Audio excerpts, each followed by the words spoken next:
2024년 국제 추수감사절 섞임 특별집회 하나님의 경륜을 위해 하나님의 통치 아래서 그리스도인의 생활과 교회 생활을 함. 메시지 3번입니다. 베드로의 서신서들에 나타난 생명과 건축물. 베드로의 서신서들의 중심 사상은 생명과 건축물입니다. 우리가 주의해야 될 하나의 문장이 있는데 생명과 그것의 결과인 건축물은 사실상 신약 전체의 주제이다 입니다. 이 생명은 간단히 말해 삼일 하나님입니다. 그분은 긴 과정을 통과하신 후에 생명의 영이 되셨습니다. 그리고 건축물은 교회, 즉 그리스도의 몸입니다. 이 건축물은 생명에서부터 나옵니다. 교회는 신성한 생명의 산출물입니다. 좀 더 자세히 보자면 일단 우리가 이 생명이신 주님을 받아들이면 이 생명은 우리 안에서 자라고 우리를 적시고 변화시키며 우리를 하나님의 거처로 함께 건축하기 시작합니다. 이 시대에서 하나님의 거처는 교회이고 영원 시대에서 그분의 거처는 새 예루살렘입니다. 이 거처는 하나님께서 우리의 생명이 되신 결과입니다. 하나님의 생명이 우리 안에서 자랄 때 우리는 변화되며 이 변화의 목적은 하나님의 거처를 건축하는 것입니다. 성장과 변화와 건축은 신약에 있는 중요한 요점들입니다. 다시 앞서서 베드로의 서신서들의 중심 사상은 두 가지, 생명과 건축물입니다. 우리는 이 내용, 특별히 두 단어, 생명과 건축물에 대해서 더 깊이 함께 살펴보기 원합니다. 하나님의 목표가 있습니다. 그것은 바로 살아있는 돌들로 건축된 영적인 집을 갖는 것이며, 그렇다면 이 건축된 영적인 집, 즉 하나님의 건축물은 살아있는 것이므로 자라고 있습니다. 하나님의 집인 교회의 실질적인 건축은 바로 믿는 이들의 생명이 성장함으로 이루어지는 것입니다. 그럴 때 하나님의 건축물은 살아있게 되고 살아있는 것이므로 자라고 있는 것입니다. 우리가 하나님의 건축물을 위해 생명이 자라려면 우리는 먼저 반드시 주님을 사랑해야 하고 우리의 영에 주의를 기울여야 하며 늘 깨어 우리의 마음을 지킴으로 생명의 노선에 머물러야 하는 것입니다. 우리가 베드로전서 2장 1절을 볼 때 하나님의 건축물을 위해 생명이 자라려면 우리는 반드시 모든 악의와 온갖 속임수와 위선과 시기와 일체의 악한 말을 버려야 합니다. 베드로전서 2장 1절에서 이렇게 말합니다. 그러므로 모든 악의와 온갖 속임수와 위선과 시기와 일체의 악한 말을 버리고 갓난아기들처럼 순전한 말씀에 순전한 젖을 사모하십시오. 그래야 여러분은 저주로 자라서 구원에 이를 것입니다. 라고 말합니다. 그리고 우리는 이러한 생명의 자람으로 인하여 우리가 하나님의 영적인 집으로 건축되어 거룩한 단체적인 제사장 체계로 발견될 때에 우리는 동역을 하게 되는 것입니다. 거룩한 제사장 체계, 곧 동역하는 제사장 무리는 건축된 영적인 집입니다. 여기에서 우리의 영성이 또한 발견될 수 있습니다. 하나님은 그분께서 거하실 수 있는 영적인 집과 그분을 섬길 수 있는 제사장의 무리, 곧 단체적인 제사장 체계를 원하시는 것입니다. 우리는 이 메시지의 생명의 방면에서 그리고 생명의 결과인 이런 건축물에 대해서 그리고 이런 건축을 위한 거룩한 제사장 체계 안에서 어떻게 동역하는지를 이번 시간 살펴보도록 하겠습니다. 로마서자에 있는 중요한 내용을 함께 살펴보았습니다. 그래서 지금은 자세하게 도대체 이 베드로의 서신서들에서 나타난 생명과 건축물에 대해서 이것이 무엇을 이야기하는지 함께 살펴보기 원합니다. 성경에서 볼 때 성경에서의 기본 계시는 무엇입니까? 바로 생명이 건축을 위한 것이라는 것입니다. 주님께서 아직 돌아오지 않으신 이유는 바로 교회가 건축되지 않았기 때문입니다. 이 건축이 우리의 영성에 대한 참된 시험입니다. 생명의 성장 외에는 건축이 이루어질 가능성이 없습니다. 그리고 하나님의 목표는 이 건축을 위한 단체적인 봉사를 갖는 것입니다. 우리가 봉사를 할 때 우리의 능력과 영향력은 건축에 달려 있습니다.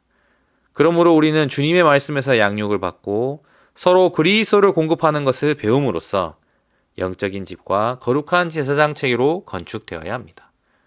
이번 메시지에서 이 생명은 무엇을 위한 겁니까? 건축을 위한 것임을 우리는 기억하기 바랍니다.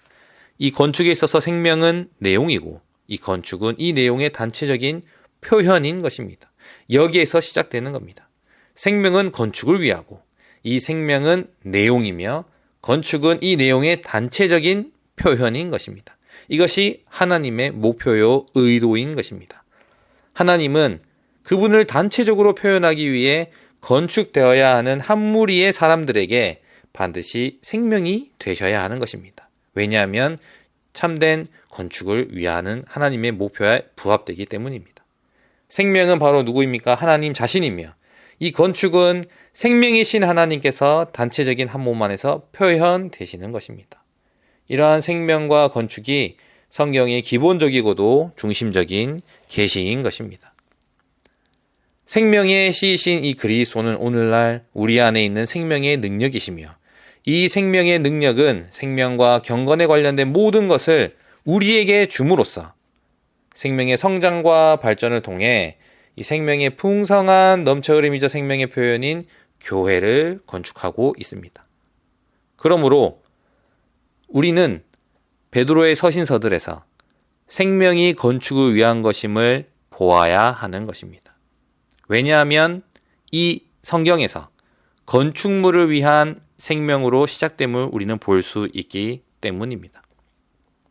많은 때 또 많은 그리스도인이 성경이 생명의 책이라는 것은 알지만 합당하고도 충분하게 생명을 인식하는 그리스도인들은 많지 않다고 말하고 있습니다. 우리는 특별히 베드로의 서신서들에서 생명이 건축을 위하고 건축은 생명으로 말미암는다는 것을 분명히 보기 원합니다. 다시 한번 강조하지만 생명은 무엇을 위한 것입니까? 건축을 위한 것입니다. 선택과 구속은 생명을 위한 것이고 생명은 건축을 위한 것입니다.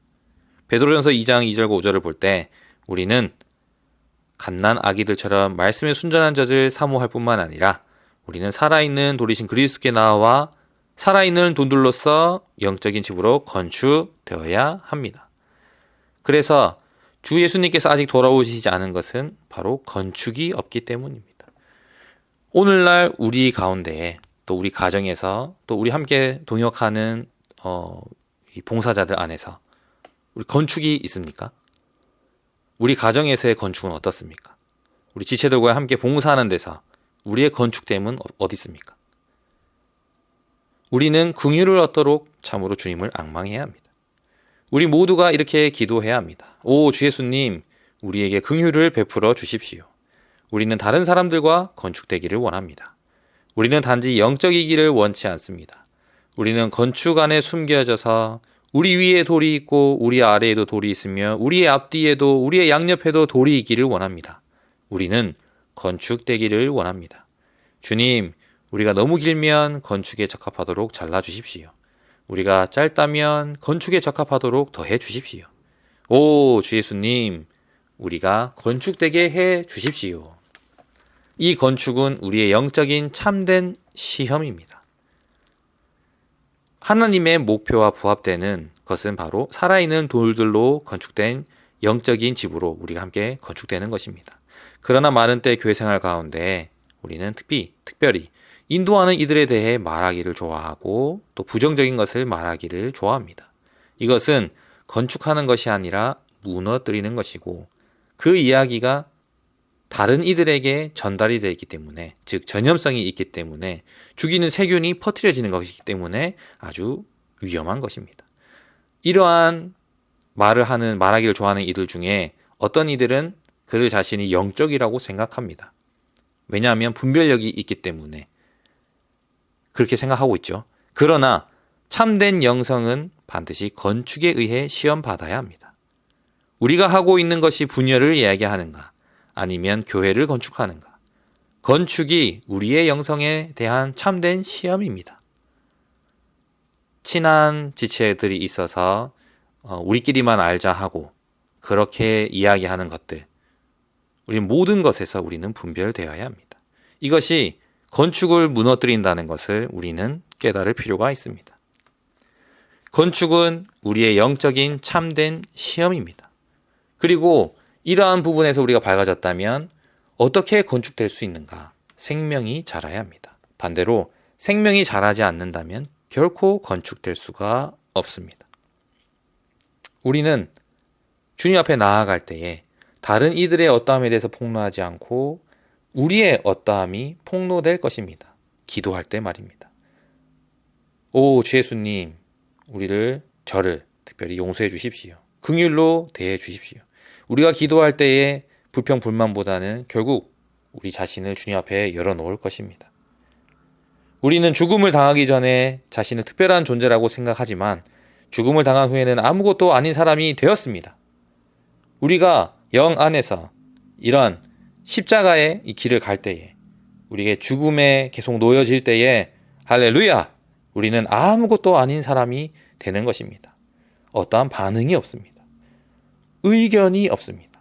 다만 건축에 적합한 살아있는 돌들일 것이며 영적인 단체적인 제사장 체계 안에서 우리는 발견될 것입니다. 모든 영적 갓난아기들은 죽음을 당하고 폐기되고 신진대사적으로 변화됨에 의해 돌들이 되는 것입니다. 어떤 것에도 적합하지 않습니다. 다만 하나, 건축에만 적합하게 되는 것입니다. 예수님께서 우리를 신진대사적으로 변화시키기 위해 즉 타고난 모든 요소를 배출하시고 그분 자신을 우리의 타고난 요소를 대체하시기 위해 우리 안으로 들어오셔야 하는 것입니다. 그럴 때 우리는 건축에 알맞게 될 것입니다. 그분은 우리의 생명이 되시기 때문입니다. 이를 위해서 우리의 생명이 되시고 그리스도는 바로 살아있는 돌이십니다. 그리스도 안에 믿는 이들인 우리는 거듭남과 변화를 통해 그리스도의 복사판인 살아있는 돌들이 되는 것입니다. 바로 건축에 합당한 재료로 발견되는 것이고 우리는 실질적인 건축을 위해 생명의 성장이 이루어져야 하는 것입니다. 생명의 성장이 없이는 건축이 이루어질 가능성이 없습니다. 주님을 찬양합니다. 그리고 로마서 2번에 하나님의 목표에 대해서 분명히 언급하고 있는데 이 목표는 살아있는 돌들로 건축된 영적인 집을 갖는 것이고 이것은 단체적인 봉사의 방면을 말하고 있는 것입니다. 수많은 개인적인 어떤 돌들을 얻으시는 것이 아닙니다. 한 건축물을 얻기를 원하는 것입니다. 건축에 합당한 재료로 발견되어야 되고 또한 함께 건축되어야 하는 것입니다. 베드로전서 2장 5절을 볼 때 그러면 여러분 자신도 살아있는 돌들로서 영적인 집으로 건축되어 예수 그리스도를 통하여 하나님께서 기쁘게 받으실 영적인 희생 제물을 드리는 거룩한 제사장 체계가 됩니다. 라고 말하고 있습니다. 우리는 여기에 주의를 기울여야 합니다. 특별히 제사장 체계입니다. 다시 한번 하나님의 목표는 무엇입니까? 살아있는 돌들로 건축된 영적인 집을 갖는 것입니다. 여기에서 우리가 주의해야 할 점은 개인적인 것이 아닌 단체적인 방면인 것입니다. 우리는 개인 혼자서 뭔가 주님을 위해 무언가를 많은 것을 하기를 계획을 세우고 하기를 좋아하지만 하나님의 계획에 의하면 그분은 그 어떤 개인적인 봉사도 기뻐하지 않으십니다. 우리의 모든 봉사는 반드시 단체적이어야 합니다. 우리가 소그룹 안에서 봉사를 하든 어떤 다음 세대 파트에서 봉사를 하든 우리의 봉사는 개인적이어서는 안 됩니다. 연결되어야 하고 또 몸을 고려해야 하고 이를 위해 교통을 해야 하는 것입니다. 단독적일 때 정말 주님의 기뻐하심이 있는지 우리는 주님 앞에 나아가야 하는 것입니다. 교통이 없다면 나의 소그룹 봉사가 맞다면 단독적이라면 우리는 점검을 받을 필요가 있습니다. 건축에 점검받아야 합니다. 우리는 반드시 먼저 건축되어야 합니다. 그런 후에 우리는 제사장들로의 무리로서 다른 사람들과 함께 봉사해야 하는 것입니다. 우리는 반드시 다른 사람들과 건축되어야 합니다. 영성은 몸의 문제입니다. 하나님께서 요구하시는 봉사는 개인적인 것이 아니고 살아있는 돌들로서 건축된 영적인 집을 갖는 것입니다. 그렇다면 이 건축물은 살아있는 것이고 자라는 방면에서 우리는 이상을 볼 필요가 있습니다. 에베소서 2장 21절을 볼 때 하나님의 집인 교회의 실질적인 건축은 믿는 이들의 생명이 성장함으로 이루어지는 것입니다. 에베소서 2장 21절은 이렇게 말합니다. 그분 안에서 건축물 전체가 함께 연결되어 주님 안에 있는 성전으로 자라가고 있으며 라고 말하고 있습니다. 건축은 생명의 성장입니다. 하나님의 건축물을 위해 앞서 선포했습니다. 생명이 자라야 하는 것입니다. 생명이 자라는 그 길은 첫 번째, 주님을 사랑하는 것입니다.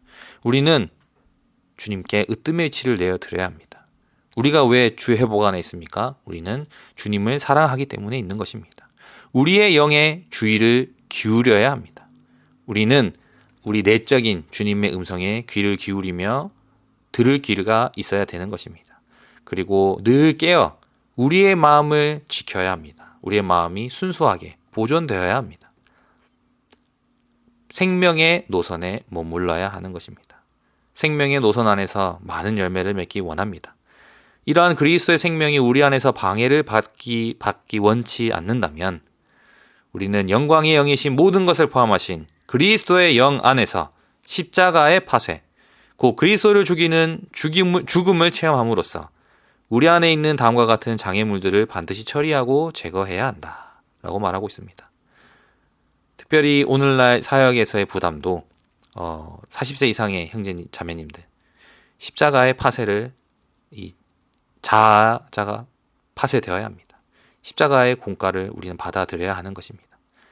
그리스도인이 된다는 것은 첫 번째로 그리스도 이외의 그 어느 무엇도 우리의 목표로 삼지 않는다는 것을 의미합니다. 두 번째는 장애물은 위선입니다. 사람의 영성은 외적인 모양으로 결정되는 것이 아니라 그리스도를 얼마나 주의하는가에 결정되는 것입니다. 세 번째 장애물은 반역입니다. 두 번째 장애물은 위선이고 세 번째 장애물은 반역입니다. 이러한 우리 안에 있는 이런 장애물들을 반드시 처리하고 제거해야 하는 것입니다. 반역은 무엇입니까? 열심히 여러 일들을 하면서도 여전히 우리 안에 살아계신 그리스도를 무시하는 것입니다. 그분을 우리 속에 가두고 그분께 불순종할 수 있다는 것입니다. 마지막으로 네 번째 이 장애물, 우리가 처리해야 될 이 장애물은 우리의 타고난 재능입니다. 우리의 타고난 재능들이 파쇄되지 않은 채 우리 안에 남아있다면 그것들은 그리스도의 생명의 문제가 될 것입니다. 그러므로 우리는 베드로전서 2장 1절에 앞서 선포한 것처럼 모든 악의와 온갖 속임수와 위선과 시기와 일체 악한 말을 버리고 어린아이처럼 말씀의 젖을 순수히 사모해야 하는 것입니다. 그럴 때 우리는 하나님의 건축물을 위해 생명이 자랄 수 있는 것입니다. 이 생명이 또한 자라려면 우리는 반드시 하나님의 말씀에 순전한 젖으로 양육을 받아야 합니다.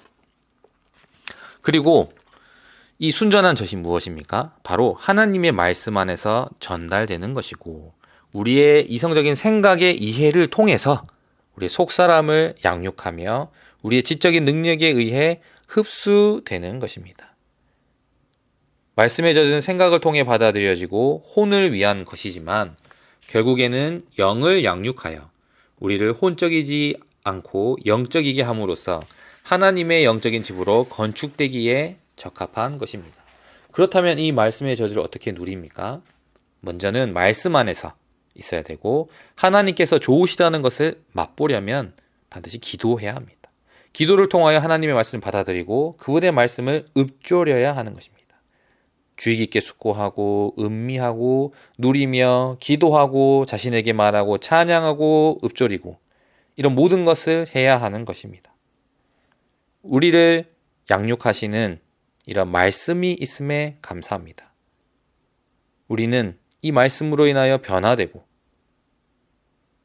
젖 그리스도를 누림으로써 돌 그리스도이신 그분으로 변화되고 몸 그리스도이신 곧 하나님의 영적인 집으로 건축되어 거룩한 제사장 체계가 되는 것입니다.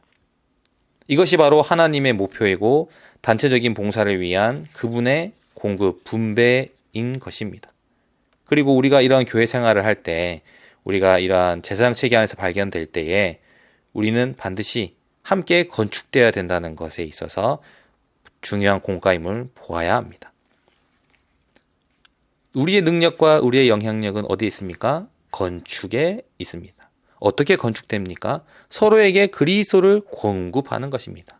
서로를 섬긴다는 것은 우리가 누린 이 그리스도를 서로에게 흘려보내는 통로로 발견되는 것입니다.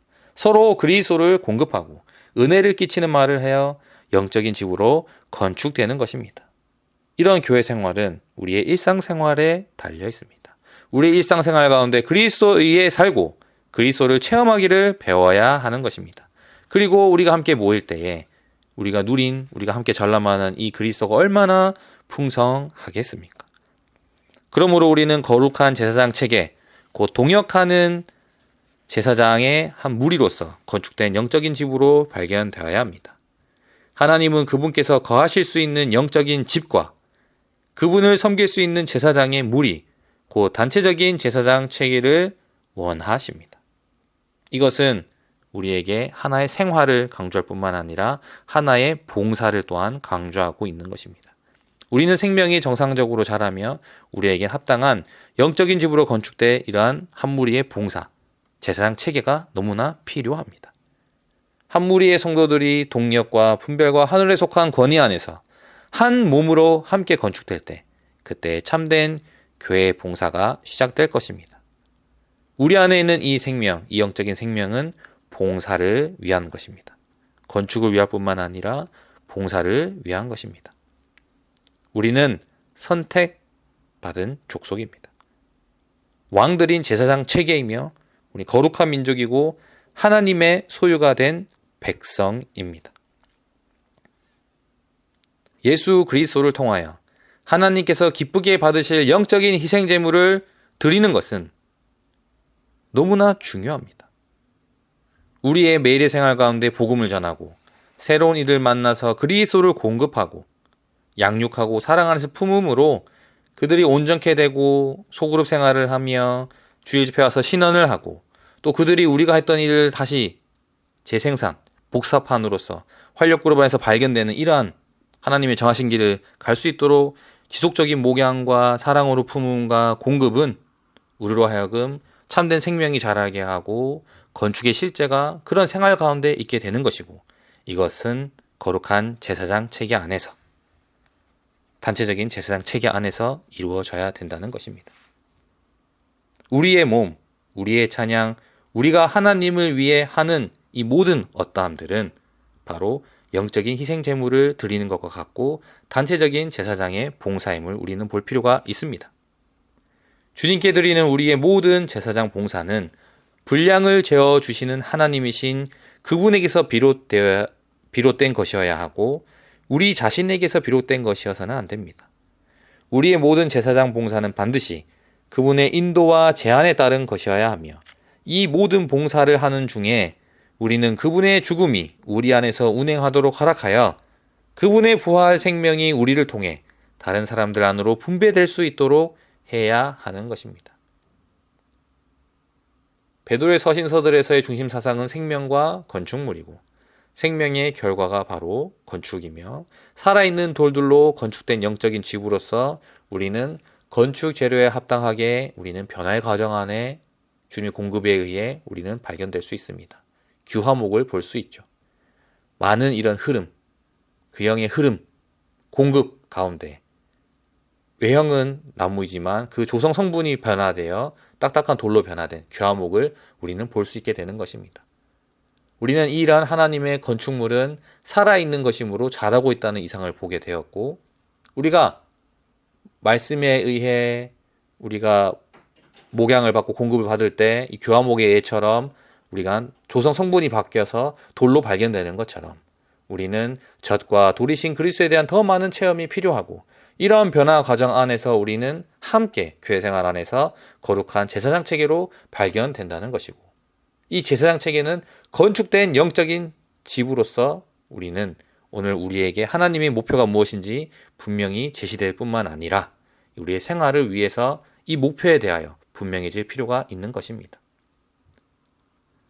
주님께서 우리 안에서 더 많이 분배되시고 그분의 죽음이 우리 안에서 운행하도록 허락해 드려서 그분의 부활 생명이 우리의 봉사 가운데 우리를 통해 다른 사람들 안으로 분배될 수 있도록 우리는 그분께 허락해 드려야 하는 것입니다.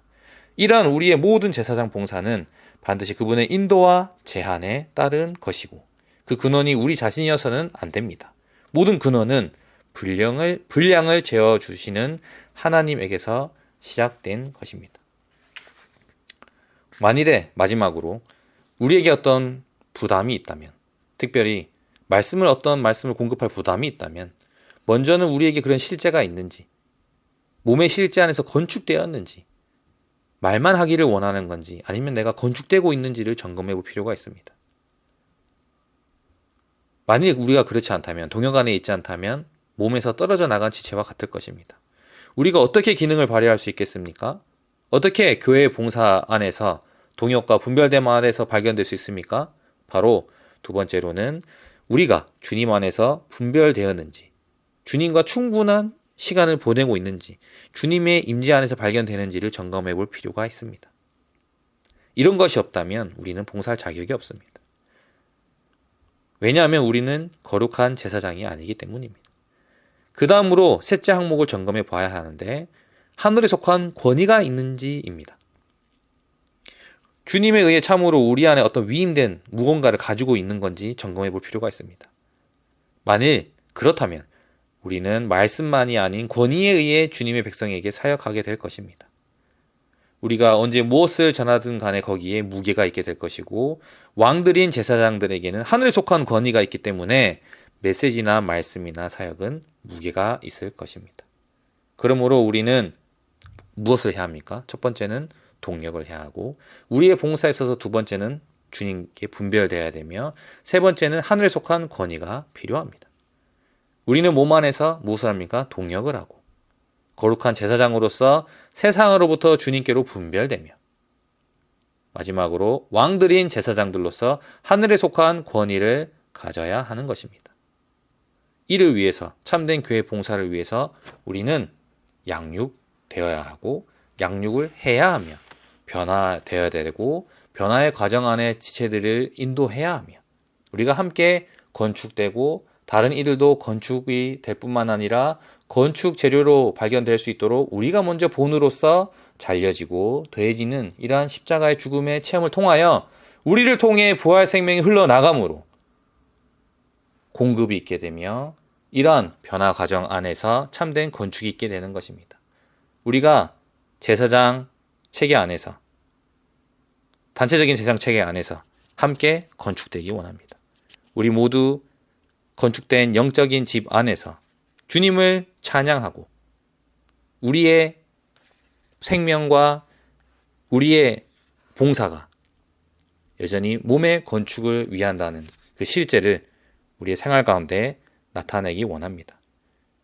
우리 모두가 말씀에 순전한 젖을 사모함으로 공급이 있는 살아있는 돌들로서 발견되기 원합니다. 모든 성도와 모든 성도들과 또한 집회 가정 가운데에서 생명의 공급이 넘쳐 흐르기 원합니다. 주님을 찬양합니다.